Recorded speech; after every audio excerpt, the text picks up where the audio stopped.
Hello viewers. In today's video, we are going to discuss about 5 kinds of reads.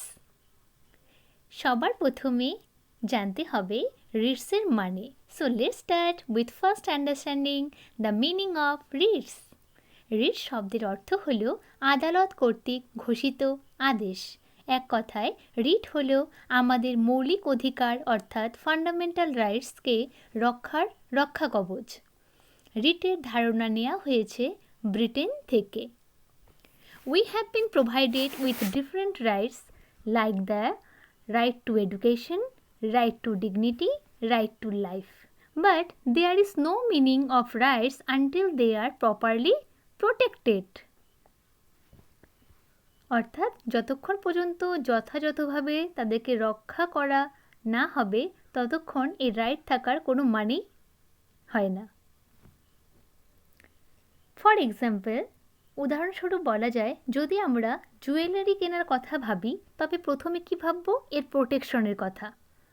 ঠিক একইভাবে just like that for the protection of our fundamental rights and their safeguard, অর্থাৎ fundamental রাইটসের safeguard and প্রোটেকশনের জন্য we have some constitutional remedies. ঠিক একইভাবে fundamental রাইটের safeguard এবং তার রক্ষার জন্য আমাদের কিছু কনস্টিটিউশনাল রিমেডিস রয়েছে. ফান্ডামেন্টাল রাইটসের প্রোটেকশনের জন্যে কনস্টিটিউশনে মেনলি 4টি জায়গায় বলা হয়েছে. At first article 13 which talks about judicial review. After that article 359 which says that fundamental rights can not be curtailed except during emergency, অর্থাৎ অনলি এমার্জেন্সি ছাড়া বাকি যে কোনো সিচুয়েশনে ফান্ডামেন্টাল রাইটস অর্থাৎ মৌলিক অধিকারকে কেউ খর্ব করতে পারবে না.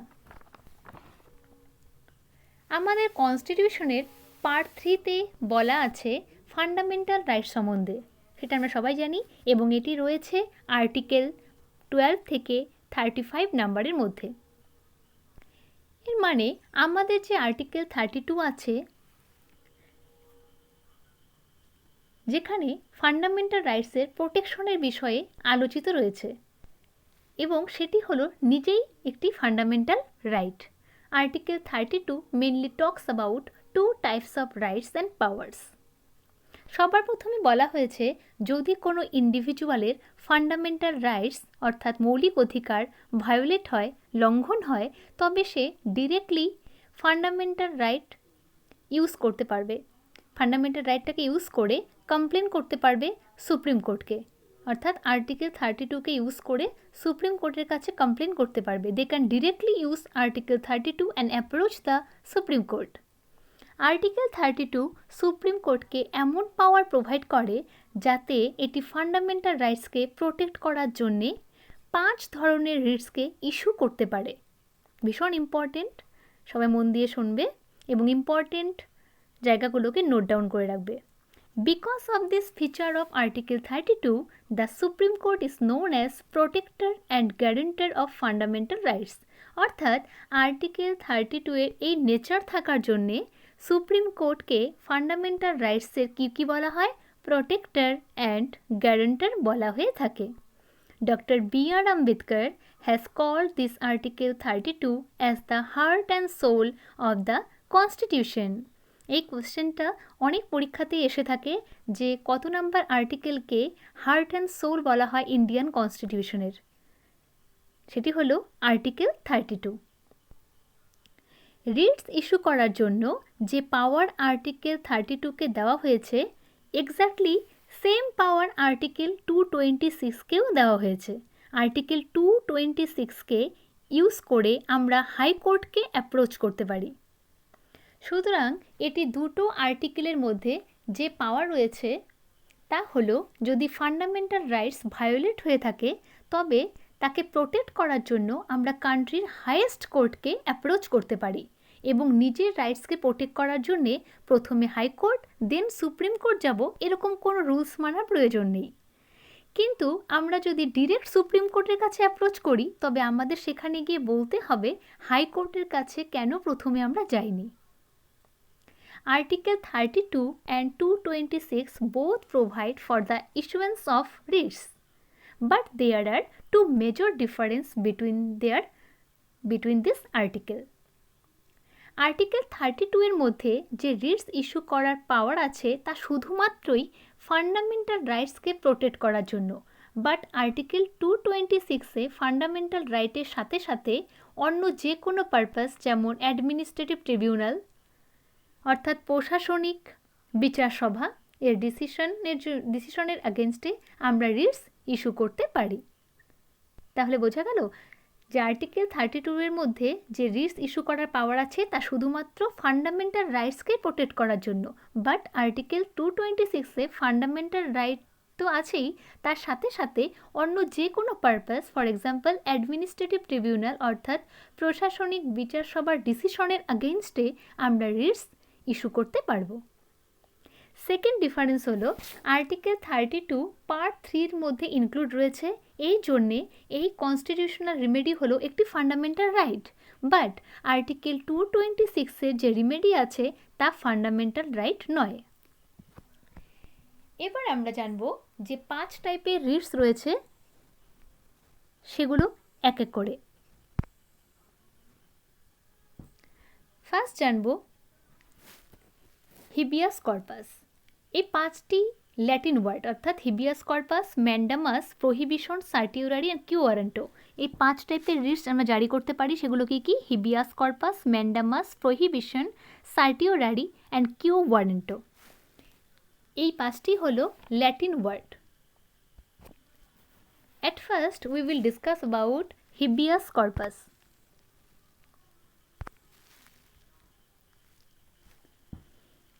Habeas corpus মানে হলো to have the body.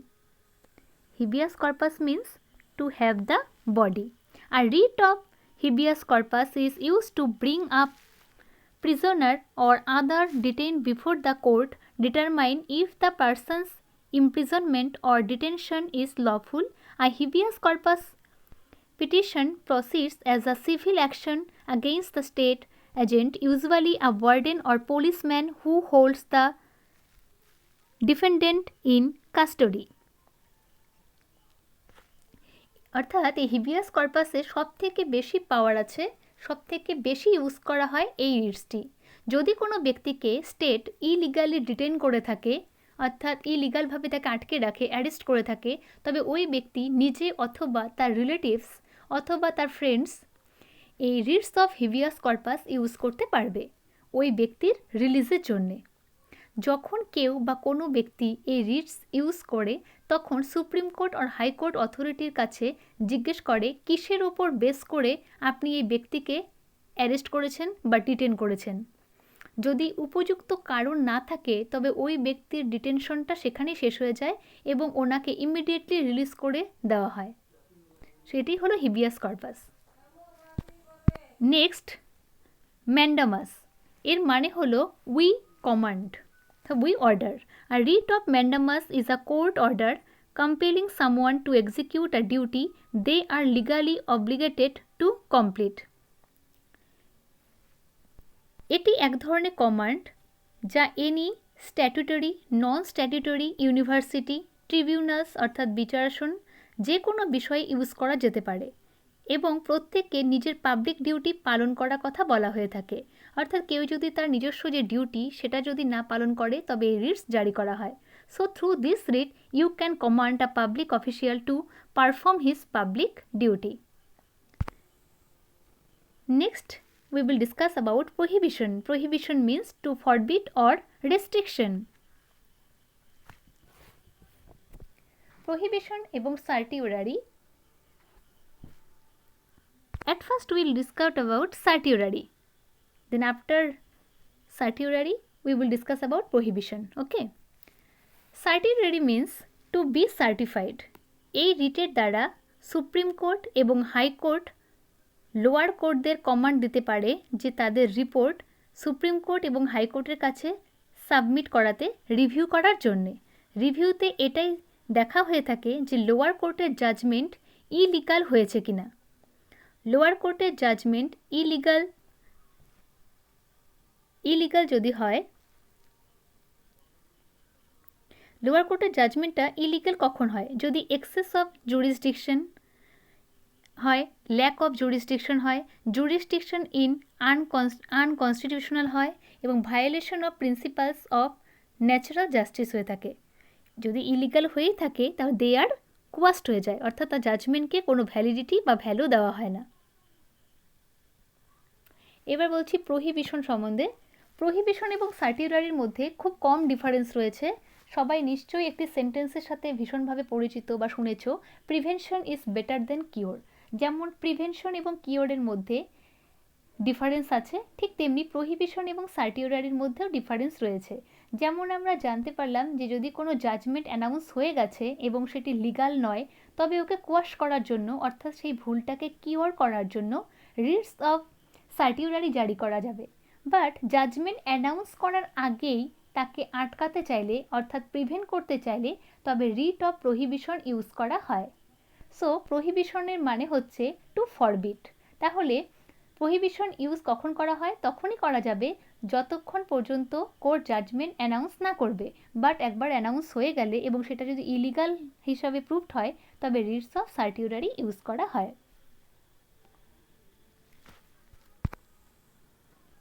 Next, কিও ওয়ারেন্টো।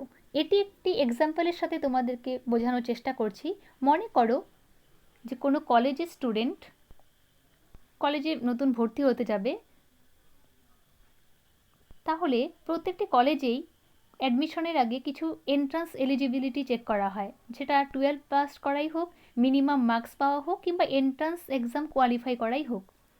সেই স্টুডেন্টদের মধ্যে যারা কলেজে ভর্তি হতে যাবে, তাদের মধ্যে যদি কেউ এরকম হয় যে সে এন্ট্রান্স এলিজিবিলিটিকে ক্র্যাক করতে পারেনি, তার সেই এলিজিবিলিটি নেই, যতগুলো ক্রাইটেরিয়া আছে তার মধ্যে সেগুলো ক্রাইটেরিয়া কোনো একটি তার মধ্যে নেই, সেটি একটি বা দুটি যাই ক্রাইটেরিয়া সেখানে মেনশন থাকুক, কোনোটি নেই, এবং সে অ্যাডমিশন হয়ে গেছে, পরবর্তীকালে যদি জানা যায় যে তার সেই এলিজিবিলিটি নেই এবং সে অ্যাডমিশন হয়েছে, তবে তাকে কি করা হয়? সেই কলেজ থেকে টিসি দিয়ে দেওয়া হয়।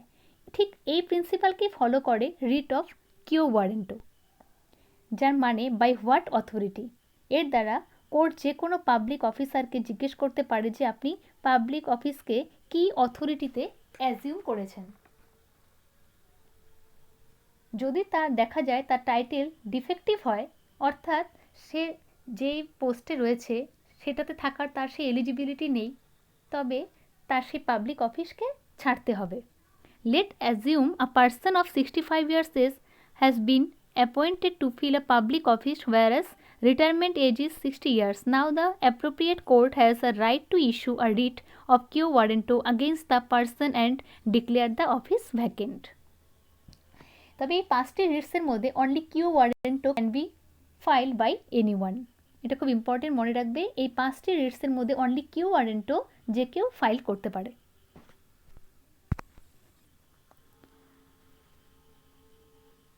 আশা করছি প্রত্যেকের ভালো লেগেছে। পরবর্তী কোনো নতুন ইম্পর্টেন্ট টপিক নিয়ে আবার ফিরে আসবো নেক্সট ভিডিওতে। Bye bye, stay safe and stay healthy.